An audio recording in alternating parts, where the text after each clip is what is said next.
entraron. Pues yo no sé, no me dijeron. Por aquí estaba el campo de golf. No, el campo de golf es para el otro lado. No, es aquí, es aquí. El campo de golf era aquí, detrás de la loma. Estaba el campo de golf y por acá, por esta área de acá, estaba el aeropuerto.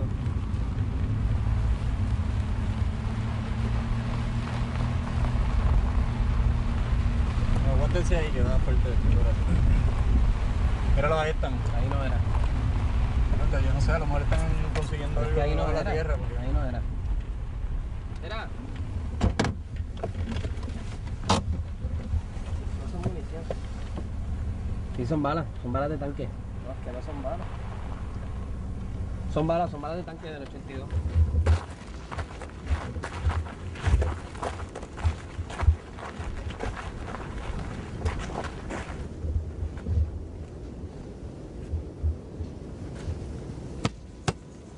¿Ves?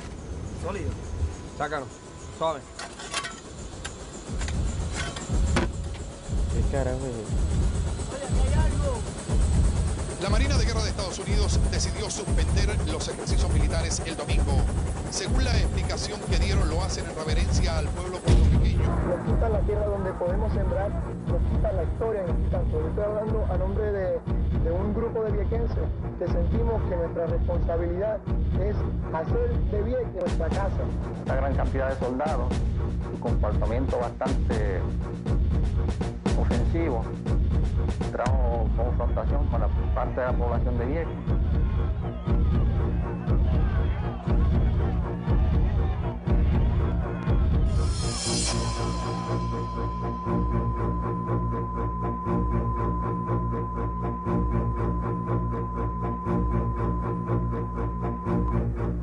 My fellow citizens, last April there was a tragic accident at the Navy range on Vieques. That accident focused attention on the long-standing concerns of the island about training operations there. It led to a strong view in the Commonwealth that the Navy should end its training on Vieques.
Bueno, ahora mismo Seba es una multitud de cosas. Originalmente fue un cuento. Pues Seba es un cuento muy bien escrito. Es un cuento de excelente calidad y que trata pues, de un relato histórico o ficticio que simula ser historia. Un cuento que creció extramuros, que salió de la página y se convirtió en una obra de teatro con todo Puerto Rico como el escenario.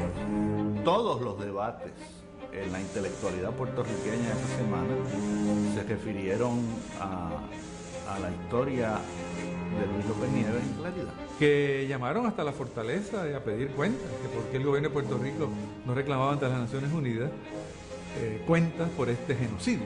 Después fue un libro, que fue la publicación del cuento con una narrativa acerca de todos los hechos que se desataron como resultado del cuento.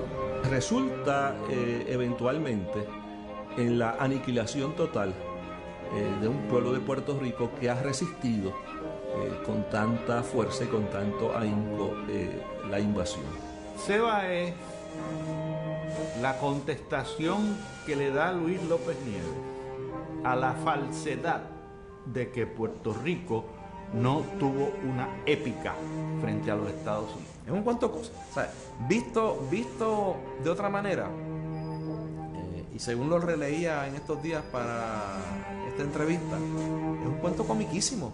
Y es la historia de cómo la gente creyó lo que dice el cuento. Ladies and gentlemen, we interrupt our program of dance music to bring you a special bulletin from the Intercontinental Radio News. At 20 minutes before 8 Central Time, reports observing several explosions of incandescent gas occurring at regular intervals on the planet Mars. Top Blue! Ladies and gentlemen, this is the most terrifying thing I've ever witnessed. He strikes them head on. Lord, they're turning into flames. The whole field's caught up by the woods, the barns, the gas tanks for the automobiles spreading everywhere. Coming this way now, about 20 yards to my right. We're diving on the first one. Now the engine's gone. Hey, Top Blue! Stand back! Ladies and gentlemen, due to circumstances beyond our control, we are unable to continue the broadcast from Grover's Mill.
La guerra hispanoamericana en Puerto Rico está desastrosamente indocumentada y mal documentada. Bueno, está muy bien documentada y muy mal leída esa documentación.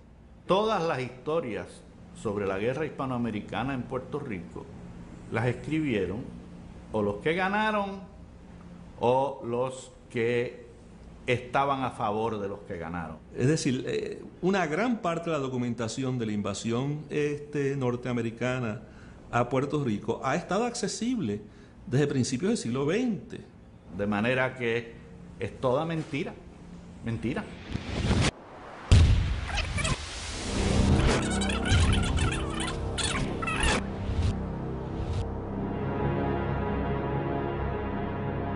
¿Cómo comienza Seba? Seba comienza con una carta dirigida a Luis Fernando Cos, y en ese momento dirigía el periódico Claridad. Víctor Cabañas se cartea con Luis López Nieves, el autor del relato. Luis López Nieves acude al periódico Claridad a pedirle, por favor, que en vista de que no tiene noticias hace tiempo de este historiador, se publique el testimonio como una manera, creo yo, de denunciar su posible desaparición. Hace esto porque tiene una amistad muy fuerte con un señor llamado Víctor Cabañas, que dice él que es un historiador, una persona que enseñó historia en la Universidad Interamericana, que ahora está desaparecido. El autor remite a Claridad las comunicaciones que ha recibido por un espacio de tiempo de un amigo investigador de apellido Cabañas, que se ha entusiasmado con una referencia a una frustrada invasión norteamericana de Puerto Rico en mayo de 1898.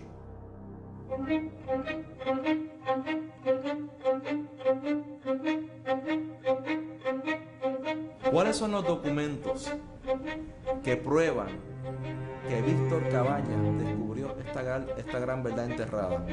El investigador Cabañas tiene que ir hasta un sitio remoto de Galicia para encontrar un mapa de Puerto Rico en que aparece Ceiba. Esta persona le escribe al autor advirtiéndole que él tiene pruebas de que el pueblo de Puerto Rico resistió la invasión norteamericana en el pueblo de Ceiba, que existía como evidencia de la resistencia del pueblo de Puerto Rico a la invasión de los Estados Unidos. Bueno, hay miles y miles de mapas de Puerto Rico del siglo XIX en que Ceiba aparece muy claramente indicado.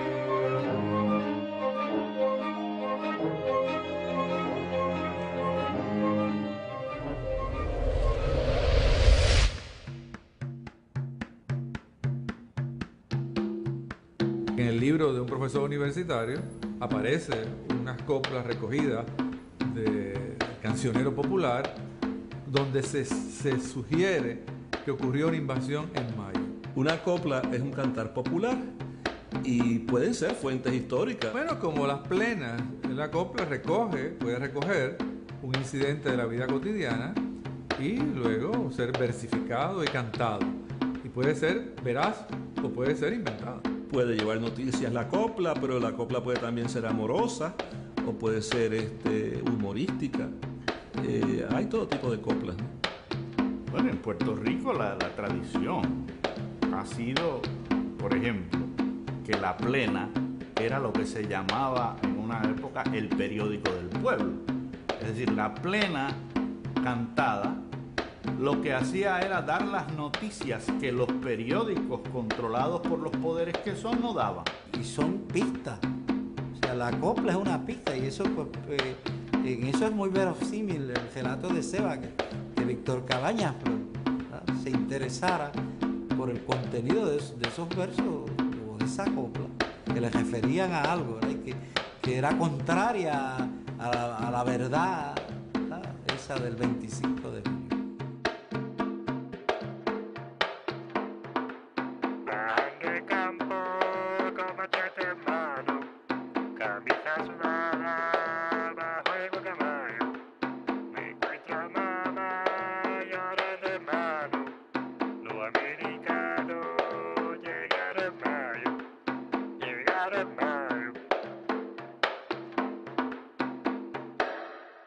Así que, basado en esa copla, Víctor Cabañas, con una intuición que no tiene ni clara, ¿verdad?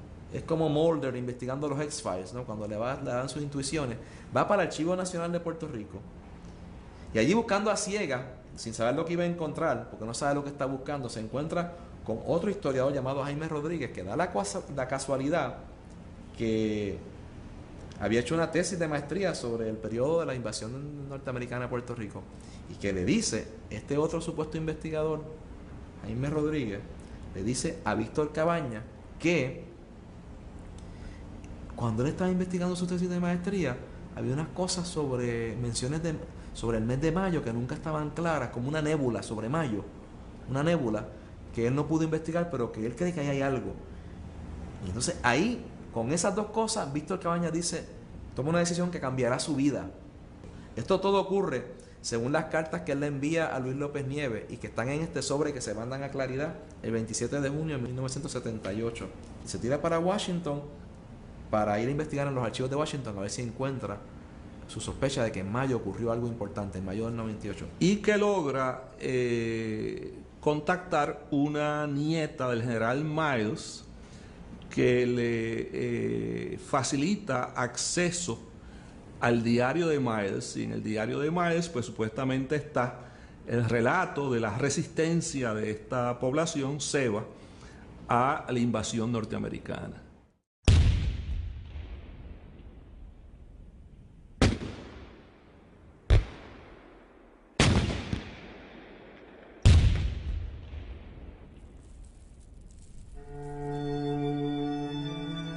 Luis López Nieves enfila sus cañones hacia el general Miles, no solamente porque es el invasor número 1 de Puerto Rico, sino porque también supuestamente era el comandante de la masacre de los Sioux en Wounded Knee.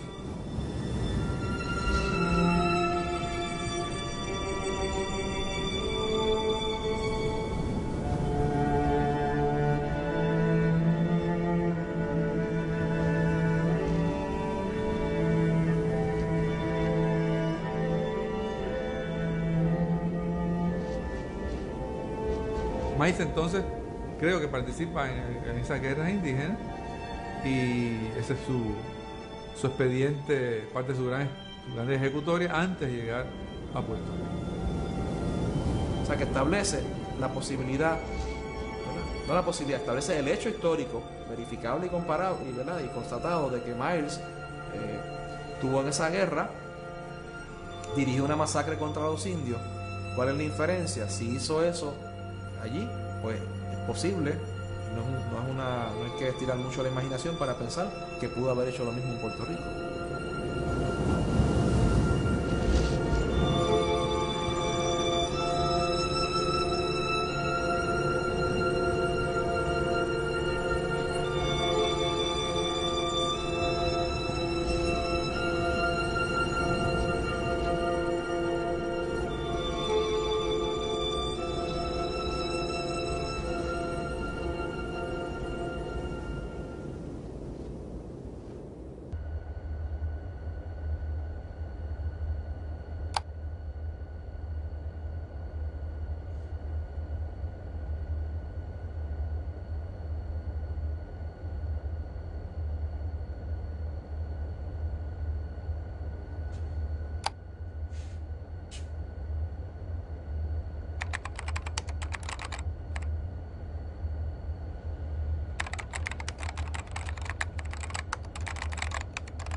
Los españoles sabían que los americanos iban a desembarcar en algún sitio fuera de San Juan, ¿no? De hecho, el New York Times, como titular, el 24 de julio, que era un domingo, como titular del periódico, pone: Miles va a desembarcar por Guánica.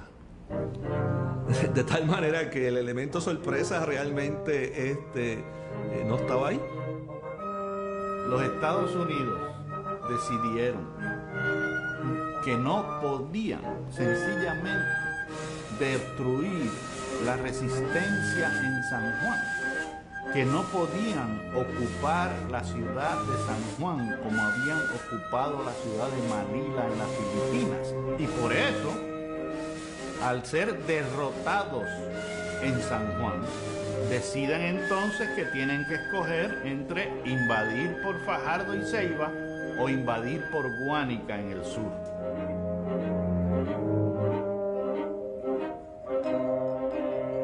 La alternativa real era desembarcar unas 25.000 tropas en un sitio seguro, y se pensó en Fajardo inicialmente. Hay que entender que en la historia de la ocupación militar de los Estados Unidos, desde 1824, un almirante de los Estados Unidos había diseñado la ocupación de Puerto Rico por Fajardo y por Ceiba, y que en sus documentos oficiales era tan idiota que no entendió el nombre de Fajardo y en todos los documentos lo escribió como Foxardo, F-O-X-A-R-D. Y entonces ese almirante, que trató de iniciar en 1824 la invasión y la ocupación de Puerto Rico, tuvo que recibir una corte marcial en los Estados Unidos por él, por sus cuentas, tratar de ocupar a Puerto Rico. De manera que desde entonces, desde la invasión de Foxardo en 1824 por el almirante Porter, ya los Estados Unidos venían trabajando por dónde iban a invadir. Eso se enfrenta a la teoría, después de la caída de Manila, de que no era por Foxardo que había que invadir, que era por San Juan, bombardeando a San Juan como se había bombardeado a Manila, porque San Juan se iba a rendir. Pero San Juan tampoco se le rindió. Y entonces tuvieron que decir, bueno, pues entonces vámonos por el sur, vámonos por Guánica y subimos, ¿por dónde? Por el Asomante. Y en el Asomante se los comió la bruja también. Y en el Asomante se paró la invasión por los puertorriqueños, no por las fuerzas militares españolas, por los puertorriqueños. Y ese día fue que se recibió el cable de que España se había rendido en la guerra hispanoamericana.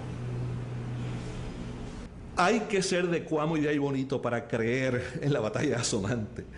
Pero en los otros 76 municipios de Puerto Rico yo espero que haya la suficiente racionalidad para examinar críticamente la documentación tanto española como norteamericana, para ver que esa batalla no era necesaria.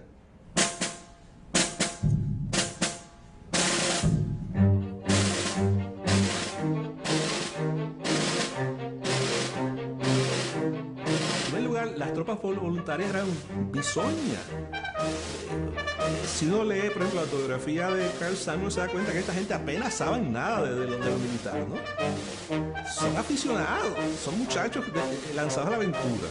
Entonces, Miles sabe perfectamente que estas tropas no pueden dar una batalla abierta y frontal con tropas españolas. Hay una supuesta batalla de Cuamo, que fue un combate de menor envergadura del que se le quiere atribuir hoy día, porque los norteamericanos sabían que la carretera de Guayama a Calley, que había sido abierta en años recientes, obviaba la subida a la cuesta del Asomante, y que una vez que tú estabas en Calley, seguías derechito por la carretera central hacia San Juan sin tener que subir a Asomante. La invasión norteamericana a Puerto Rico fue resistida dramáticamente por el pueblo de Puerto Rico, que se fajó a tiro limpio por los americanos, y se rindieron los españoles. Pues los amigos de Cuamo y de Aybonito les gusta soñar con un pasado glorioso. Para mí el pasado glorioso de Cuamo es cuando pidió que se repartieran tierras entre los desacomodados en las instrucciones de Powell en 1812, y no estas pseudo batallas que solo alientan los egos localistas y etnocéntricos de alguna gente. Todo el que lea la historia según Fernando Picó va a creer que este es un pueblo,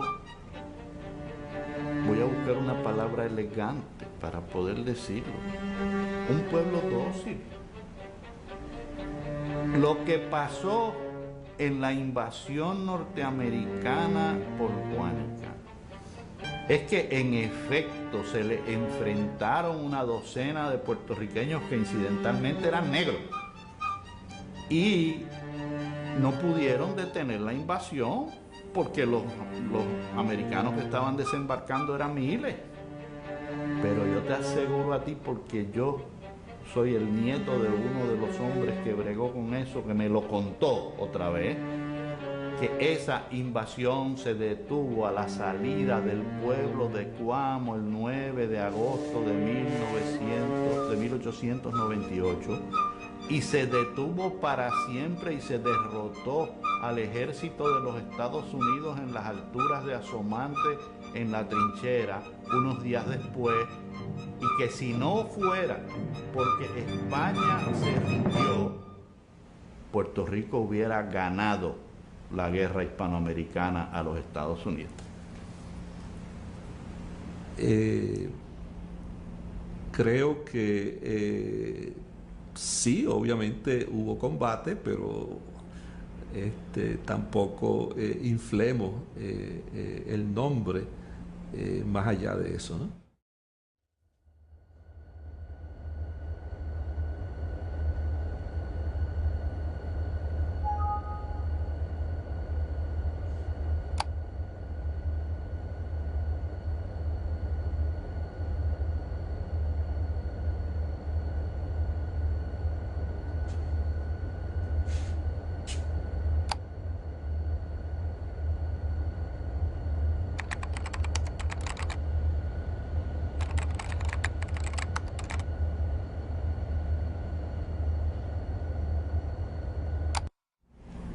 Yo no sé cuál es la obsesión con encontrar la resistencia en Ceiba o en donde sea. Es decir, ¿qué es lo que se quiere probar? ¿Que en Puerto Rico la gente no es dócil? Pues mira, la violencia es rampante en Puerto Rico en muchos órdenes. Si eso es lo que se quiere ver. Aquí se mata una mujer cada que sé yo cuántos minutos, hay todo tipo de violencia doméstica, violencia contra los niños, violencia contra los deambulantes, contra los dominicanos. La gente se mata en la calle porque alguien le da un corte de pastelillo a otro. Es decir, violencia, aquí hay mucha violencia. El problema de la teoría del puertorriqueño dócil es que es una teoría del problema del colonizado que internaliza los valores del colonizador. Esa percepción derivada del imperio la internalizan los historiadores, algunos, y los dramaturgos, algunos, del país colonizado. Y el mejor ejemplo del nacionalismo que se traga las mentiras del imperio se llama en la historia de Puerto Rico René Marqués.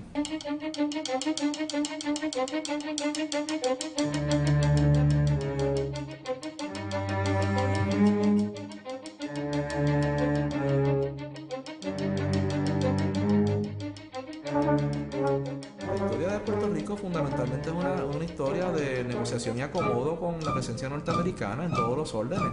¿Y por qué no habría de ser así dado lo que ocurrió en Puerto Rico? Es decir, ¿por qué aquí habría de haber una revolución o una resistencia? O sea, Asomante, eso es un chiste. Es un chiste, o sea, Asomante, o sea, que unos 10 o 11 españoles o criollos en un aparato armado auxiliar del ejército español pelearon con las tropas norteamericanas por un ratito en Asomante. ¿Prueba qué? No nada. O sea, eso es como ridículo elevar eso a nivel de batalla y de heroísmo. O sea, es una cosa patética. Me parece que es un chiste mal gusto. Cuando, si tú quieres estudiar eso, pues tienes, o sea, en Cuba hubo guerra, en Filipinas hubo guerra de independencia en América del Sur, las colonias norteamericanas se sublevaron, hubo guerra, eso son guerras. El pueblo puertorriqueño ha dado ejemplos dramáticos a través de la historia de que no solamente no es un pueblo dócil, sino que es, para que lo entienda todo el mundo, el único pueblo que ha tratado de asesinar al presidente de los Estados Unidos y el único pueblo que ha tiroteado al Congreso de los Estados Unidos de América. No somos extraordinariamente afortunados en Puerto Rico por no haber tenido esas épicas, por no haber tenido esas guerras, por no haber tenido esa destrucción y esas muertes que implican las guerras. Es decir, que aquí se haya podido dar un proceso político que nos ahorrara eso. ¿Por qué la búsqueda de esa victimización de esa épica, de esa tragedia. Desde la batalla de Cuamo, desde la batalla de Asomante, desde las partidas sediciosas, desde la experiencia traumática del asesinato de Francis Riggs y del asesinato de los asesinos de Francis Riggs, los puertorriqueños en la revolución de 1950, los puertorriqueños en el ataque a la Casa Blair en la Casa Blanca después de la revolución de 1950, los puertorriqueños en el ataque al Congreso de los Estados Unidos por Lolita Lebrón en 1954, los puertorriqueños en el ataque a Frances Tavern en Nueva York por los macheteros, los puertorriqueños en el robo de Boston por los macheteros, los puertorriqueños en el asalto a la base Muñiz por los macheteros, los puertorriqueños tienen una trayectoria de violencia reivindicatoria que contradice totalmente la teoría de que este es un pueblo dócil y que tiene un panteón entero de gente que ha dado la vida por la afirmación nacional de Puerto Rico.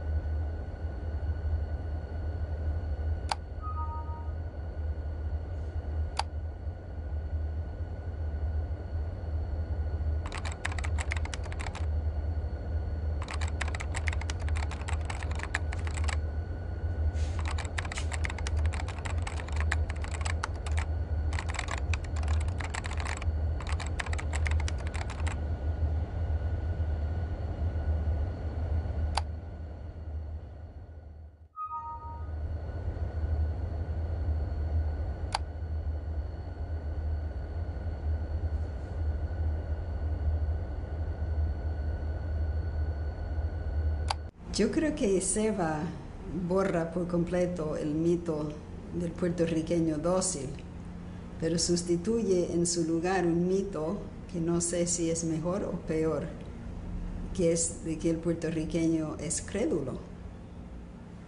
En Puerto Rico, en el momento en que ese cuento salió a la publicidad, Puerto Rico se lo creyó.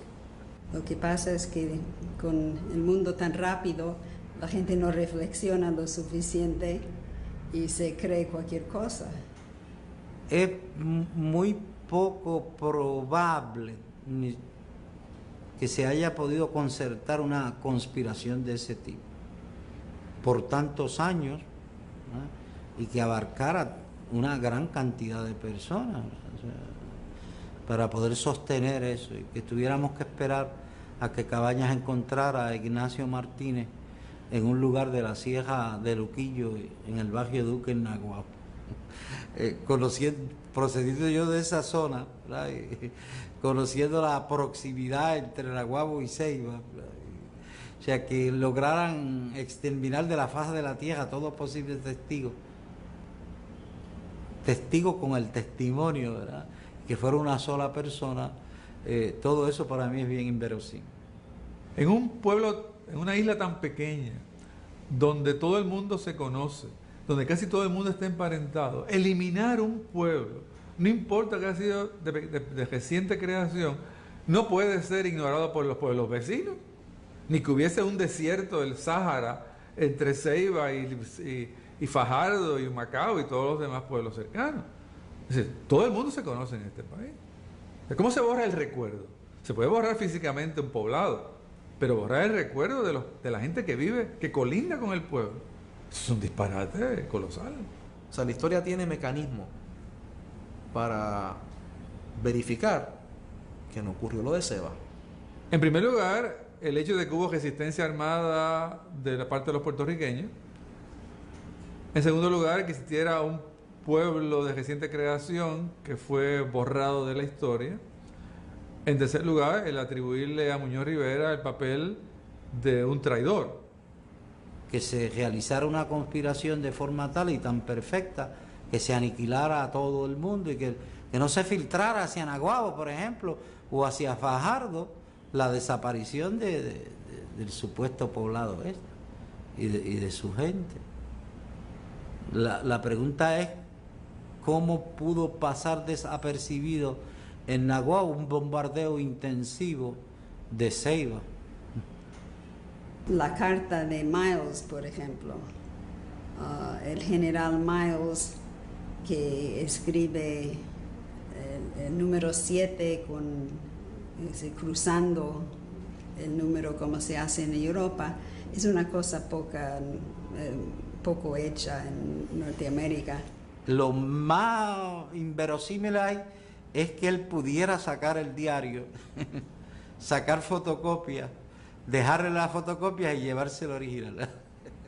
Eso es una de las cosas ilógicas del cuento, porque Miles, para borrar el ejemplo heroico de estos puertorriqueños, decidió dilapidar un pueblo, lapidó fusiló a la gente, el que no murió en batalla fue fusilado, y encima de ese pueblo se construiría luego una base militar. Y lo raro es que después de pasar todo ese trabajo y de borrar todos los documentos, dejó su diario. Me parece a mí que si uno es un genocida con todos los documentos, lo menos que hace es poner en primera persona el testimonio de que él es el responsable de ese genocidio. Bueno, esa es una de las tantas cosas ilógicas en el cuento de Ceiba. Y después, cuando Miles habla del Cid, hay muchos estudiantes de español que no saben quién es el Cid. Y como el general Miles, por buena que fuera su educación, ¿cómo va a saber y mencionar al Cid en una carta? Lo que hace más creíble el cuento es que viene después del Cerro Maravilla. El Cerro Maravilla también creó una sensación en la gente de que todo es posible, de que siempre se puede manipular la evidencia, de que los testimonios que se dan en las cortes de justicia son falsos, no siempre son verdaderos, y de que si de la misma manera que en Maravilla se mintió vulgarmente, ¿por qué no hacerlo en el caso del 98? Me hubiera gustado analizar Ceiba con una computadora para decir definitivamente si es mentira o verdad. Pero el autor lo hizo imposible, porque las muestras de cartas de Miles son traducidas al español, con la excepción de una sola carta que solo tiene 98 palabras, que no es una muestra suficiente para determinar si Miles fue el verdadero autor de esa carta. Es muy convincente en ese sentido para el que piense que únicamente lo que el historiador hace es eso, o sea, que la única manera de demostrar es refiriéndose a documentos, mostrando ejemplos, ¿verdad? O copias de esos documentos, o hablándonos de diarios, ¿verdad? Y lo que se olvida es que el historiador, pues, lo primero que hace es validar la realidad del documento. O sea, que no basta con decir este documento, el diario del general Miles o el mapa tal, ¿verdad? Habría que corroborar eso.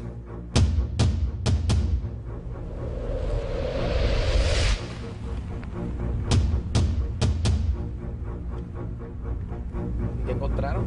Pues yo no sé, no me dijeron. Por aquí estaba el campo de golf. No, el campo de golf es para otro lado. No, es aquí. Míralo, ahí están. Ahí no era. Entonces, yo no sé, a lo mejor están consiguiendo algo Ahí no en la era. tierra. Ahí no era. Tanque del 82.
Pues llevamos...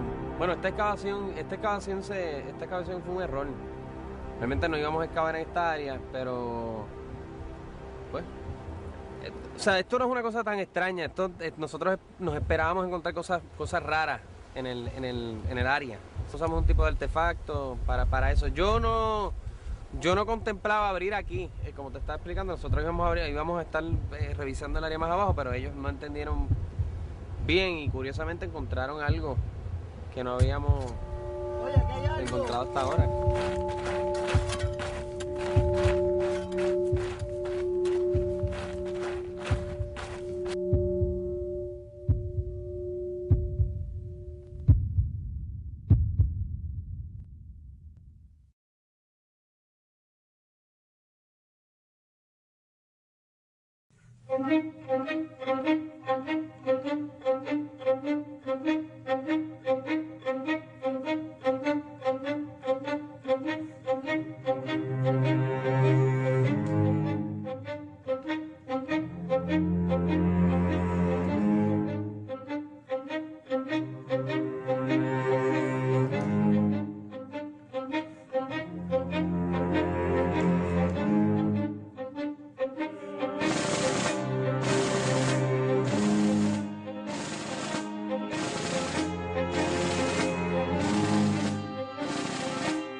Sí, son balas de tanque. No, es que no son balas. Son balas de tanque del 82.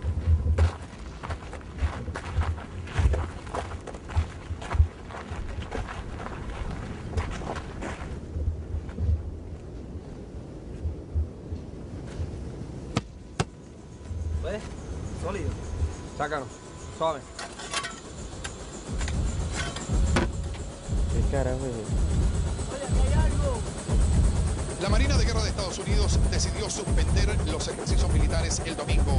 Según la explicación que dieron, lo hacen en reverencia al pueblo puertorriqueño. Nos quitan la tierra donde podemos sembrar, nos quitan la historia en este tanto. Yo estoy hablando a nombre de un grupo de viequenses que sentimos que nuestra responsabilidad es hacer de Vieques nuestra casa.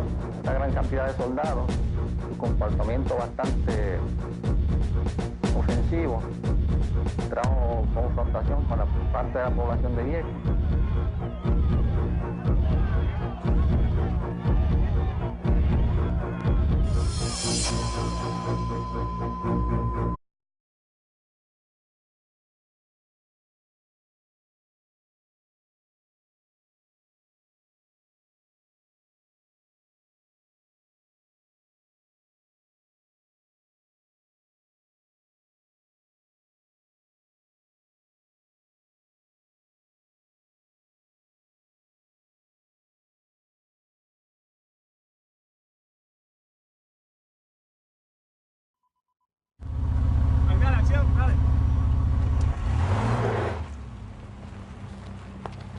¿Y qué encontraron?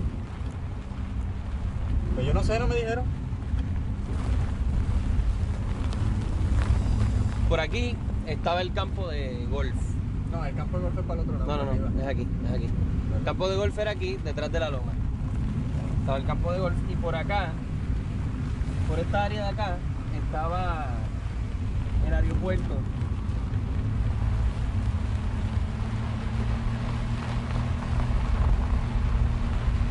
Aguántense ahí que va fuerte el corazón. Míralo, ahí están. Ahí no era. No, yo no sé, a lo mejor están consiguiendo algo ahí no de la era. tierra. Porque... Ahí no era. Era.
My fellow citizens, last April there was a tragic accident at the Navy range on Vieques.